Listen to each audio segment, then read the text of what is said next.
Physics class 9 chapter number 7 है properties of matter. आज मैं आपको इसके सेक्शन बी स्ट्रक्चर्ड क्वेश्चंस के न्यूमेरिकल कराऊंगी। सेक्शन बी स्ट्रक्चर्ड क्वेश्चन के अंदर सिर्फ ये 3 न्यूमेरिकल हैं, क्वेश्चन नंबर 7, क्वेश्चन नंबर 8 और क्वेश्चन नंबर 9। ये तीनों न्यूमेरिकल्स मैं आपको कराऊंगी। लास्ट में मैं आपको इसकी दोनों वर्क एग्जाम्पल्स भी करवाऊंगी। बहुत ईजी से न्यूमेरिकल हैं और एग्जाम में आने का बहुत चांस है इनका। आपको इनको बहुत अच्छे से प्रैक्टिस करना है। बिल्कुल इसी टाइप के क्वेश्चंस आपने केमिस्ट्री के चैप्टर में भी किए हैं।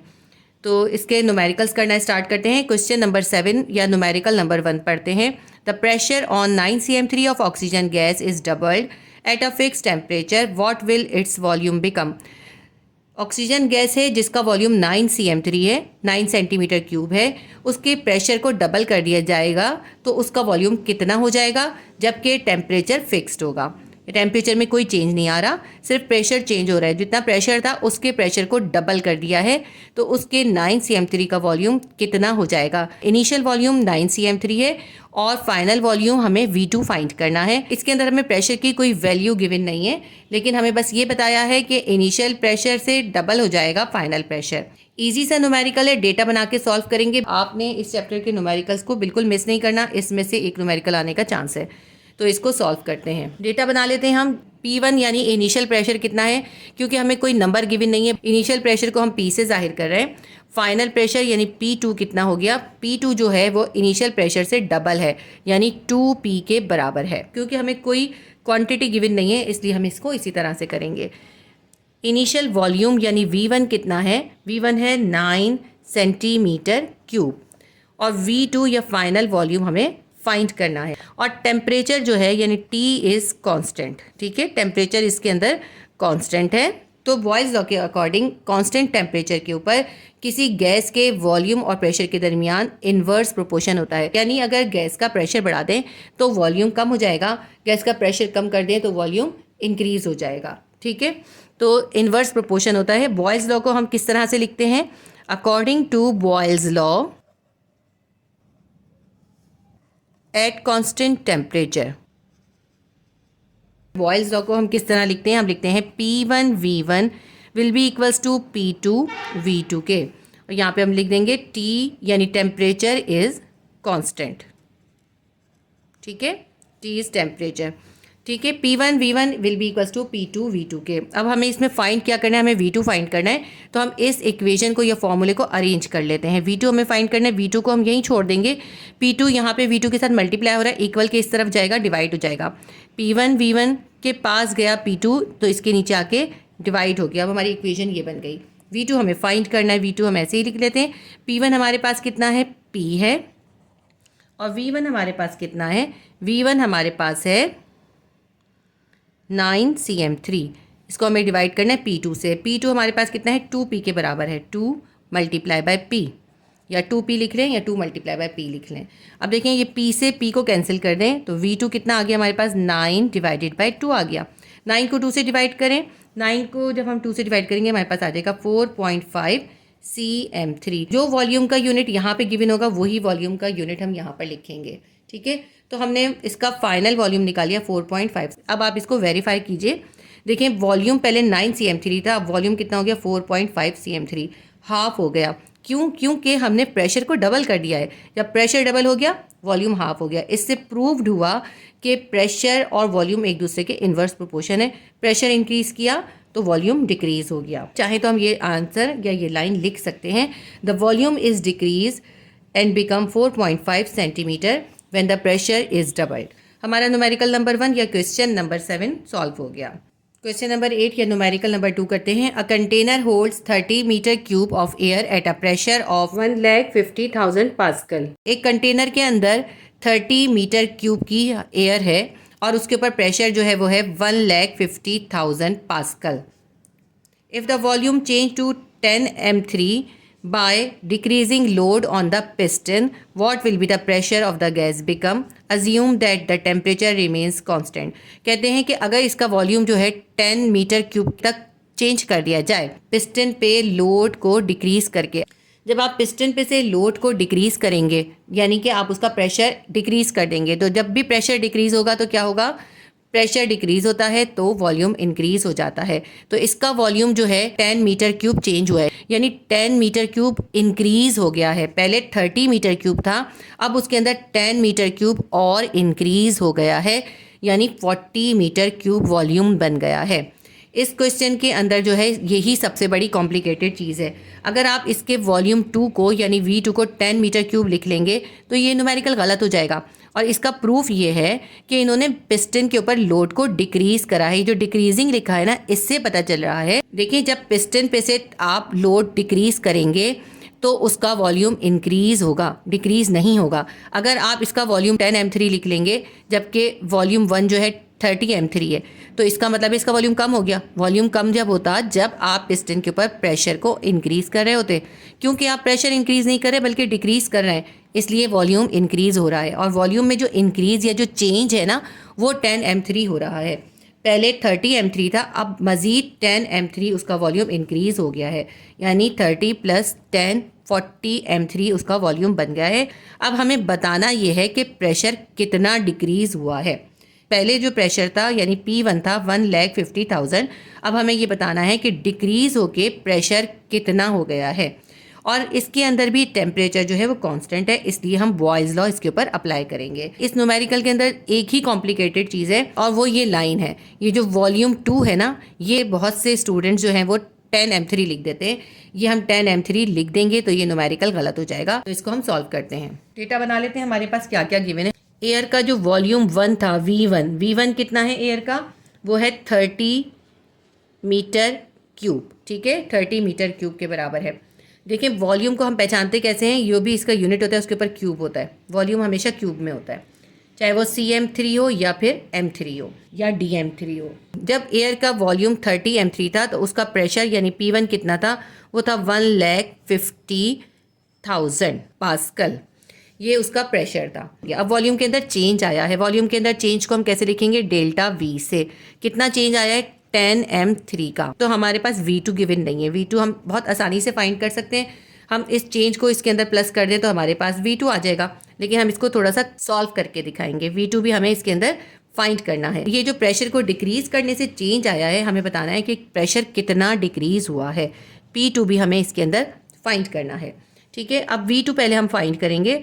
वैसे आप चाहें तो डायरेक्ट भी लिख सकते हैं, लेकिन इसको हम सॉल्व करके दिखाएंगे। डेल्टा V किसके बराबर होता है, किसी भी चीज़ के अंदर जो चेंज होता है वो किसके बराबर होता है, उसके फाइनल वॉल्यूम के अंदर से हम उसके इनिशियल वॉल्यूम को माइनस कर देते हैं तो हमें चेंज मालूम हो जाता है कि उसके वॉल्यूम में कितना चेंज आया है। अब हमें डेल्टा V कितना गिवन है, वो 10 गिवन है। और V2 हमें मालूम नहीं है, मालूम करना है। और V1 कितना है, V1 हमारे पास है 30 M3। ठीक है, ये हमने इसकी जगह सब्स्टिट्यूट कर दिया। V2 हमें फाइंड करना है तो 30 को हम इधर ले जाएंगे। 10 के पास 30 आ जाएगा, यहाँ माइनस हो रहा था, यहाँ प्लस हो जाएगा। तो V2 कितना हो जाएगा हमारे पास, V2 हो जाएगा 30 + 10। V2 हमारे पास हो गया 40 M3। देखिए कितनी आसानी से हमें V2 फाइंड हो गया, क्योंकि हमने प्रेशर डिक्रीज़ किया था। देखें, वॉल्यूम इंक्रीज़ हुआ है। ठीक है, प्रेशर डिक्रीज करने पे कभी भी वॉल्यूम डिक्रीज नहीं होता, वॉल्यूम हमेशा इंक्रीज होता है। अगर आप यहाँ पे V2 10 लिख लेंगे तो इसका मतलब है आपका तो वॉल्यूम डिक्रीज हो गया, जबकि इन्होंने हमें क्वेश्चन में गिवन किया है कि प्रेशर इंक्रीज किया गया है। अब हमें P2 फाइंड करना है, तो सबसे पहले हम बॉयज़ लॉ लिख लेते हैं और यहाँ हम ये भी लिख देते हैं कि टेम्परेचर इज़ कॉन्स्टेंट। यहाँ पे लिख देते हैं डेटा के अंदर, टेम्परेचर इज़ कॉन्स्टेंट। ये मेंशन करना इसके अंदर ज़रूरी होता है। ये हमने डेटा में मेंशन कर दिया कि टेम्परेचर कांस्टेंट है। अब हम इसके ऊपर बॉयज़ लॉ अप्लाई करते हैं। According to Boyle's law, at constant temperature P1 V1 will be equals to P2 V2 के। अब क्योंकि हमें इसमें P2 फाइंड करना है, अब हम इसके फॉर्मूले को अरेंज करते हैं। P2 को हम यहीं छोड़ देंगे। V2 P2 के साथ मल्टीप्लाई हो रहा था, इक्वल के इस तरफ जाएगा, डिवाइड हो जाएगा, तो हमारा फॉर्मूला बन जाएगा P1 V1 divided by V2। अब इस फॉर्मूले के अंदर वैल्यूज़ को सब्स्टिट्यूट कर देंगे, बहुत आसानी से ये सॉल्व हो जाएगा। P2 will be equals to, P1 हमारे पास कितना है, P1 हमारे पास है 1,50,000 मल्टीप्लाई बाय V1 कितना है हमारे पास है, V1 है 30 M3 divided by V2। V2 हमारे पास कितना है, V2 है 40। 0 से 0 को काट देते हैं और इसको मज़ीद सिंप्लीफाई कर लेते हैं हम। 1,50,000 को 3 से मल्टीप्लाई करते हैं, हमारे पास आ जाएगा 300 300 300 300 3 5 15 3 1 3 1 प्लस क्या 4 4,50,000 4,50,000 और इसको डिवाइड करेंगे 4 से। जब आप इसको डिवाइड करेंगे तो आपके पास आंसर आ जाएगा 1,12,500 पास्कल। आप चाहें तो यहाँ पर इसको सिंप्लीफाई भी करके देख सकते हैं और चाहे तो कैलकुलेटर से आप इसको डिवाइड करें, आपके पास आ जाएगा 1,12,500। अब आप इसको ज़रा कंपेयर करें, देखें जब वॉल्यूम 40 M3 हो गया, वॉल्यूम इंक्रीज हो गया तो प्रेशर डिक्रीज हो गया है। और उन्होंने हमें क्वेश्चन में मेंशन किया था कि प्रेशर डिक्रीज होना है।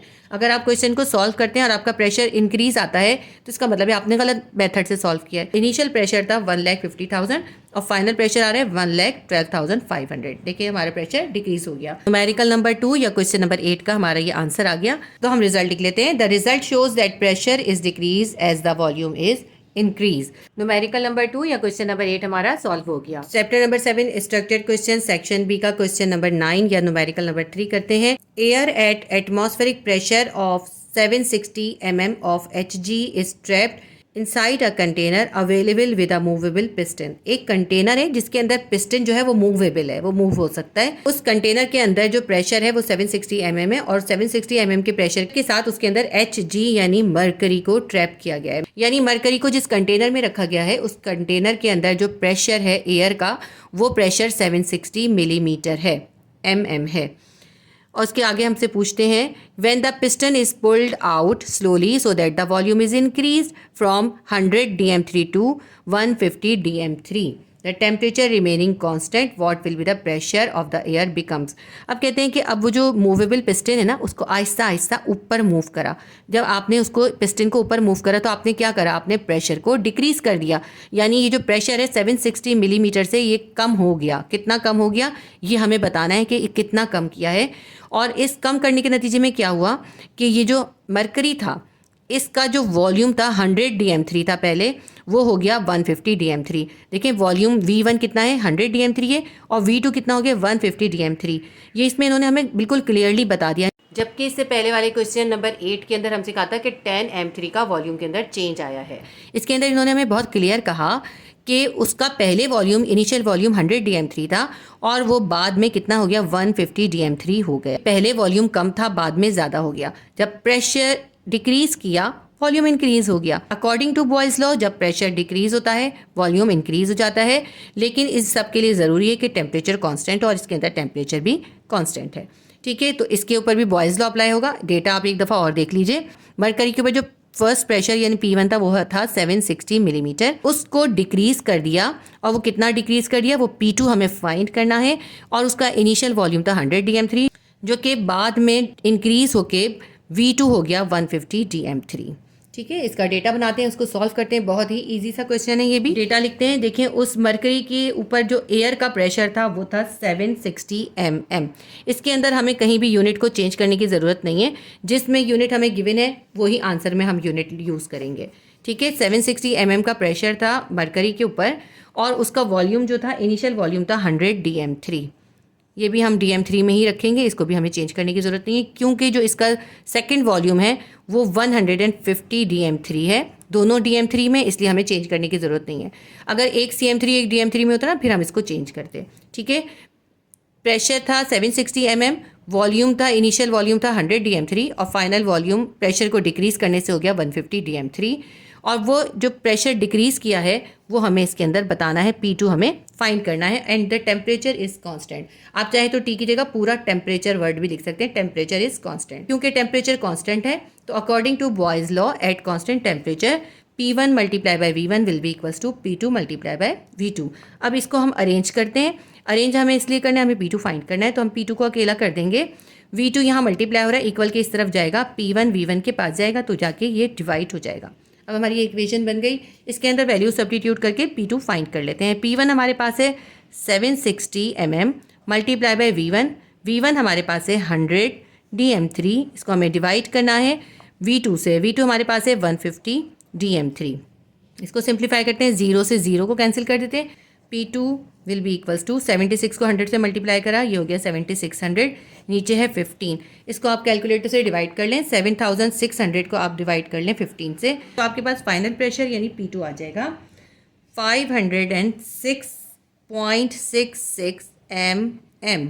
अब आप इसको खुद कंपेयर कर लीजिए, देखिए कितना हो गया, 506 हो गया, पहले कितना था 760 mm था, डिक्रीज़ हो गया प्रेशर। और इन्होंने हमसे कहा था कि प्रेशर डिक्रीज़ किया है, जब पिस्टन को ऊपर मूव करा है तो प्रेशर डिक्रीज़ हुआ है, तो प्रेशर डिक्रीज़ होने से वॉल्यूम देखें इंक्रीज़ हो गया था, 100 से 150 हो गया था। तो हमारा न्यूमेरिकल नंबर 3 और क्वेश्चन नंबर 9 भी सॉल्व हो गया। ये हमारा इसका आंसर है। P2 equals to 506.66 mm। आप चाहें तो जैसे रिजल्ट आपने क्वेश्चन नंबर 8 के अंदर लिखा है उसी तरह यहाँ पे आप आंसर लिख सकते हैं। The result shows that volume is increase and the pressure is decrease. तो इसके साथ ही हमारे चैप्टर नंबर 7 के तीनों न्यूमेरिकल सॉल्व हो गए। न्यूमेरिकल्स करने के बाद मैं आपको इसकी वर्क एग्जांपल भी करवा देती हूँ। इस चैप्टर के अंदर 2 वर्क एग्जांपल हैं और दोनों आपकी बुक में पेज नंबर 168 के ऊपर हैं। वर्क एग्जांपल 1 है, A cylinder contains 60 cm3 of air at a pressure of 140 kilopascal। एक सिलेंडर के अंदर 60 cm3 के वॉल्यूम की एयर को 140 किलोपास्कल के प्रेशर के साथ रखा गया है। What will its volume be if the pressure on it is increased to 420 kilopascal? तो अगर उसके प्रेशर को 140 किलोपास्कल से बढ़ाकर 420 किलोपास्कल कर दिया जाए तो अब उसका वॉल्यूम कितना हो जाएगा? तो बॉयज़ लॉ के अकॉर्डिंग जब किसी गैस के ऊपर प्रेशर इंक्रीज़ किया जाता है तो उसका वॉल्यूम डिक्रीज़ हो जाता है। अब देखें इसके अंदर प्रेशर जो है वो इंक्रीज़ हो रहा है, 140 से 420 किलोपास्कल हो रहा है, तो इसका वॉल्यूम 60 cm3 से डिक्रीज़ हो जाएगा। इसके अंदर हमें इसका V2 फाइंड करना है। हमें इसके अंदर गिवन क्या है, V1 60 cm3 है, P1 140 किलोपास्कल है, P2 420 किलोपास्कल है और V2 हमें इसके अंदर फाइंड करना है। P1 140 किलोपास्कल है, V1 60 cm3 है, P2 420 किलोपास्कल हो गया। जब हमने प्रेशर को 420 किलोपास्कल कर दिया तो उसके बाद जो वॉल्यूम V2 हुआ है वो हमें फाइंड करना है। फॉर्मूला हम इसमें यूज़ करेंगे, P1 multiply by V1 will be equals to P2 multiply by V2। जब मैंने आपको न्यूमेरिकल कराया तो यहाँ फॉर्मूला लिखने के बजाय आपको एक लाइन लिखवाई है, आप चाहें तो वो लाइन भी लिख सकते हैं। और न्यूमेरिकल में अगर आप चाहें उस लाइन के बजाय ये फॉर्मूला की हेडिंग डाल के इस तरह डायरेक्ट भी कर सकते हैं, दोनों तरह आप कर सकते हैं। अच्छा, अब इसके अंदर देखें प्रेशर जो है किलो पास्कल में है, क्योंकि दोनों प्रेशर के यूनिट सेम है इसलिए हमें इसे कन्वर्ट करने की ज़रूरत नहीं है। P1 V1 is equals to P2 V2 है, हमें इसके अंदर V2 फाइंड करना है। V2 को अकेला कर देंगे, P2 यहाँ V2 के साथ मल्टीप्लाई हो रहा था, इसको हम इक्वल के दूसरी तरफ ले जाएंगे तो यहाँ पे आके ये डिवाइड हो जाएगा। V2 will be equals to P1 V1 वहीं पर अपनी जगह पर है, P2 इसके पास आके डिवाइड हो गया, P1 V1 divided bye P2। इसके अंदर वैल्यूज़ को सब्स्टिट्यूट करते हैं और इसको सॉल्व कर लेते हैं। देखिए मैंने आपको जितने न्यूमेरिकल कराए मैंने इनकी वैल्यू सब्स्टिट्यूट करते हुए उनके साथ उसके यूनिट नहीं लिखे, लेकिन ये जो वर्क एग्जाम्पल है आपकी बुक में, इन दोनों वर्क एग्जाम्पल के अंदर आपकी बुक के अंदर यूनिट लिखे हुए हैं, तो इसलिए मैं भी आपको इसको यूनिट के साथ सॉल्व करके दिखा रही हूँ। लेकिन अगर आप चाहें तो बगैर यूनिट के भी इसको सॉल्व कर सकते हैं। ठीक है, P1 हमारे पास है 140 kilo pascal multiply by V1 है, V1 हमारे पास है 60 cm3 डिवाइडेड बाय P2 है 420 किलो पास्कल। अब किलो पास्कल से ये पूरा किलो पास्कल कैंसिल हो गया। अब यहाँ पे देखिए ऊपर cm3 बचा है, इसका मतलब है हमारे पास आंसर में सिर्फ cm3 आएगा। अब इसको हम सिंप्लीफाई कर लेते हैं, 7 2 ज़ा 14 0 का 0, 7 6 ज़ा 42 0 का 0। ठीक है, ये 140 को हमने 420 से सिंप्लीफाई कर दिया। अब यहाँ पे 60 है, ऊपर भी 60 है, 60 से 60 को कैंसिल कर देंगे। यहाँ पे हमारे पास ऊपर क्या बच गया, 20 बच गया, नीचे कुछ भी नहीं बचा, नीचे क्या है 1 है, तो V2 हमारे पास आ गया, V2 इज इक्वल्स टू 20 और यहाँ पे यूनिट कौन सा बचा है cm3, 20 cm3 हमारे पास इसका आंसर आ गया। वॉल्यूम देखिए कितना कम हो गया, 60 cm3 से 20 cm3 हो गया। ठीक है, ये हमारा वर्क एग्जाम्पल नंबर 1 सॉल्व हो गई। वर्क एग्जाम्पल नंबर 2 करते हैं। Air at a pressure of 1.0 multiply bye 10 की power 5 pascal is contain in a cylinder fitted with a piston. एक सिलेंडर है जिसके ऊपर पिस्टन लगा हुआ है, उस सिलेंडर के अंदर एयर को 1.0 मल्टीप्लाई बाय 10 की पावर 5 पास्कल के प्रेशर के साथ रखा गया है। The air is now compress bye pushing the piston. अब एयर को जो है कंप्रेस करा है पिस्टन को अंदर की तरफ पुश करके, सो that the same mass of air now occupies 1/5 the original volume without any change in temperature. Temperature इसके अंदर कांस्टेंट है, टेम्परेचर में कोई चेंज नहीं हुआ, लेकिन इन्होंने कहा कि जो गैस इसके अंदर कंटेनर में मौजूद थी अब उसका वॉल्यूम जो है वो 1/5 हो गया है। अब उसने कम जगह घेरी है। कम जगह क्यों घेरी है? क्योंकि उसे कंप्रेस कर दिया गया है, प्रेशर इंक्रीज़ कर दिया गया है। प्रेशर इंक्रीज़ कर दिया इसलिए उसका वॉल्यूम डिक्रीज़ हो गया है। तो इन्होंने कहा है जो उसका ओरिजिनल वॉल्यूम था उससे 1/5 वॉल्यूम जो है वो कम हो गया, यानी ये जो वॉल्यूम है सेकेंड वॉल्यूम जो है वो ओरिजिनल वॉल्यूम का 1/5 है। Calculate the pressure of the air. अब आपको ये बताना है कि प्रेशर कितना इंक्रीज किया गया था, P2 कितना था। P1 इसके अंदर है 1.0 इंटू 10⁵ पास्कल। P2 आपको फाइंड करना है और वॉल्यूम 1 V1 कितना है इसके अंदर। वॉल्यूम 1 कुछ भी नहीं है, इन्होंने कोई वॉल्यूम हमें गिवन नहीं करा, तो वॉल्यूम 1 की जगह हम लिखेंगे V1। और V2 कितना है, V2 जो है वॉल्यूम 1 का यानी V1 का 1/5 है। तो डेटा बनाते हैं, इसको सॉल्व करते हैं। कैलकुलेशन इसकी भी बहुत इजी है। पहले डेटा बनाते हैं। P1 यानी फर्स्ट वॉल्यूम हमारे पास है 1.0 इंटू 10⁵ पास्कल। वॉल्यूम 1 उसका कितना था, उस गैस का जो वॉल्यूम था, फर्स्ट वॉल्यूम था, इनिशियल वॉल्यूम था, वो था V1 cm3, क्योंकि कोई वॉल्यूम गिवन नहीं है। V2 कितना हो गया, जब प्रेशर इंक्रीज कर दिया तो उसका वॉल्यूम कितना हो गया, जो कि वॉल्यूम जो है वो कम होके इस फर्स्ट वॉल्यूम का V1 का 1/5 हो गया। हम लिख सकते हैं 1/5 ऑफ V1 cm3। इस तरह भी आप इसको लिख सकते हैं। मैं एक और तरीका बता देती हूँ, V1/5 सेंटीमीटर क्यूब, इस तरह भी लिख सकते हैं। ठीक है, ये हमने इसका वॉल्यूम 2 लिख लिया। P2 यानी प्रेशर हमें फाइंड करना है कि कितना प्रेशर बढ़ाया था जो उसका वॉल्यूम उसका 5 टाइम कम हो गया। वही हम बॉयज़ लॉ का फॉर्मूला यूज़ करेंगे, P1 V1 is equals to P2 V2 के। फाइंड हमें P2 करना है, तो P2 को यहीं छोड़ देते हैं। V2 यहाँ मल्टीप्लाई हो रहा है, इक्वल के इस तरफ जाएगा, डिवाइड हो जाएगा। P2 will be equals to P1 V1 divided by V2। अब हम इसके अंदर वैल्यू सब्स्टिट्यूट कर देते हैं, तो P2 हम फाइंड कर लेंगे। P1 हमारे पास कितना है, P1 है 1.0 into 10⁵ pascal multiply by V1 है। V1 हमारे पास कितना है, V1 cm3, ये हमारे पास V1 की वैल्यू है। इसको हमें डिवाइड करना है V2 से। V2 हमारे पास है 1/5 V1 cm3, लिख लेते हैं हम 1/5 V1 cm3। अब देखिए ऊपर भी V1 cm3 है, नीचे भी V1 cm3 है, ये दोनों यूनिट एक दूसरे से कैंसिल हो जाएंगे। अब यहाँ पे डिवाइड के नीचे है 1/5, डिवाइड के नीचे जब भी डिवाइड आता है तो वो इन्वर्स हो जाता है। 1/5 क्या हो जाएगा, 5/1 बन जाएगा। P2 will be equals to 1.0 multiply by 10⁵ pascal multiply by 5 हो जाएगा और डिवाइडेड बाय 1 हो जाएगा। डिवाइडेड बाय 1 लिखने की वैसे ज़रूरत नहीं है, मैं फिर भी आपको लिख के दिखा देती हूँ। अब नीचे से देखिए सब कुछ ख़त्म हो गया। P2 हमारे पास आ जाएगा, 5 को 1.0 से मल्टीप्लाई करेंगे, हमारे पास आ जाएगा 5.0 मल्टीप्लाई बाय 10⁵ PA यानी पास्कल। देखिए इसके अंदर P1 भी पास्कल में था, तो आंसर P2 भी हमारे पास पास्कल में ही आएगा। सेम यूनिट आना चाहिए, जो P1 का यूनिट होगा वही P2 का यूनिट होगा, इसी तरह जो V1 का यूनिट होगा वही V2 का यूनिट होगा। तो P2 हमने फाइंड कर लिया, वो है 5.0 इंटू 10⁵। ये हमारी वर्क एग्जाम्पल नंबर 2 भी कंप्लीट हो गई। उम्मीद करती हूँ वीडियो आपके लिए हेल्पफुल रही होगी। इंशाल्लाह ताला मैं बहुत जल्द आपको इसके बाकी चैप्टर्स के न्यूमेरिकल्स और तमाम चैप्टर्स की MCQs भी करवा दूंगी। इसके साथ ही हमारे चैप्टर नंबर 7 के 3 न्यूमेरिकल्स और 2 वर्क एग्जाम्पल ये हमने कंप्लीट कर ली हैं। अगर इस वीडियो से आपको थोड़ी सी भी हेल्प हुई है तो प्लीज़ वीडियो को लाइक कीजिए, शेयर कीजिए, सब्सक्राइब कर लीजिए। अल्लाह हाफिज़।